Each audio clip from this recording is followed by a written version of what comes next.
SalaamNL.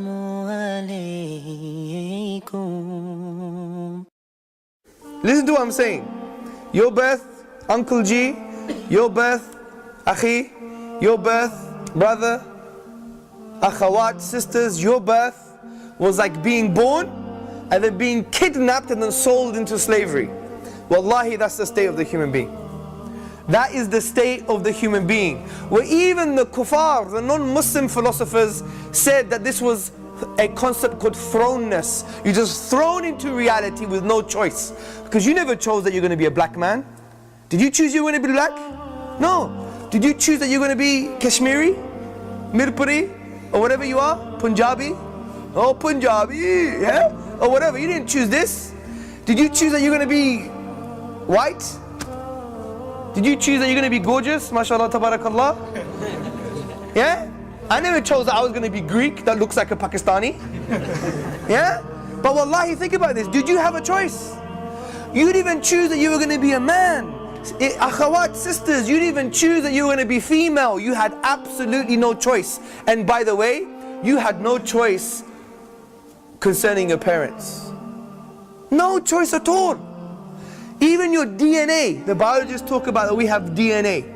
Even your DNA, you had no choice in your DNA, the thing that really shapes your biological makeup.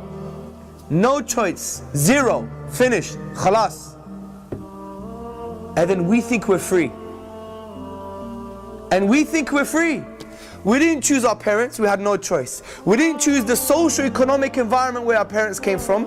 We didn't choose the geography. We didn't choose our lineage. We didn't choose where we came from. We didn't choose our color, our gender, our size, our shape. None of these things. And we think we're free.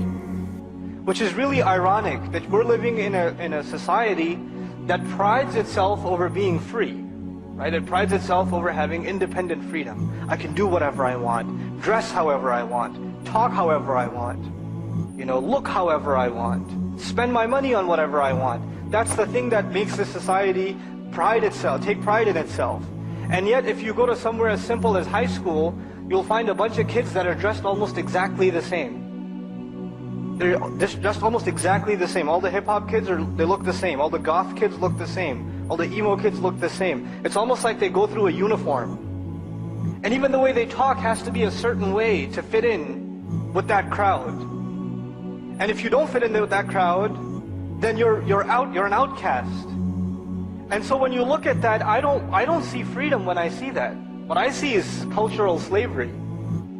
This young man or this young woman can't even make that decision of how to look or how to talk or how to walk for themselves. They have to conform to what is going on around them. And sometimes it's willing, sometimes you submit that is the better way to live. That is the better way to dress or to talk. Or that's the better thing to do with my time. That's the kind of music I want to be addicted to. Or these are the kinds of practices I'll do. Whatever, that's one conscious decision a person makes, that's the life to live. And sometimes it's even pressured. I've met Muslim teenage kids that have come to me in private, and when you look at them, you're like, man, is this guy in a gang or something? And they'll come to you in private and they'll be crying because they say, I don't want to dress like this. I don't want to look like this. But if I don't, I'll get beat up at school. That's cultural slavery. That's a form of slavery. But it's not just about the youth and their, whether they become enslaved to musical culture or entertainment culture and they want to be just like whatever, that famous athlete or musician or actor is. It's beyond that. It's even for older generations. For our older generations, this kind of cultural slavery takes a different texture. It takes a different tone. You did things a certain way in your country or in your society. You saw that your entire life. You want to make sure your family and your children will do things exactly the same way. Whether that's good for them or not doesn't matter. This is how we do things. And the reason we have these issues is because we adopt another social norm. So we're enslaved by the social masses, by the influentials in our culture. So look at this, what we've discussed. You didn't choose your parents, you didn't choose your biology, you didn't choose your society that you're enslaved to as well. You didn't choose social biological conditioning, you didn't choose your DNA, you didn't choose your gender, your color, your parenting, your lineage, your society, your nationality. You didn't, and we're enslaved to our nafs as well, to our carnal, bestial aspects of mankind. So we're slaves. We're slaves. This is it. The only real freedom you have if you shoot yourself. Honestly.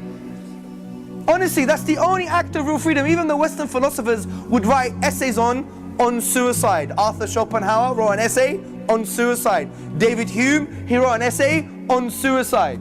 I think some of them really understood the only act of freedom is to kill yourself. That's the state of mankind without purpose. Forget the drink and the alcohol and the fun and games they have. You go underneath that, you scratch the surface, they're just slaves. We're all slaves. But how do we find true liberty? How does the soul, the ruh, how does it find liberty?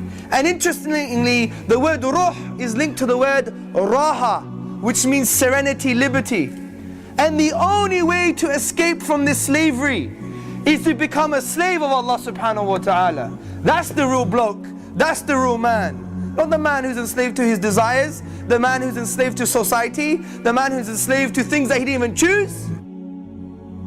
So this is the ultimate act of liberation. This is the ultimate act of being a true human being. In my humble opinion, if someone knows this and they don't start worshipping Allah, how can you consider yourself a human being? How could you? Do you see the unique spin on this? Because we think when we move away from religion, we're actually free. We think when we move away from religion, we're free. When we move away from Allah subhanahu wa ta'ala, we're actually free, but it's actually the opposite. When you enslave yourself to Allah, you remove the shackles of all of these types of slavery.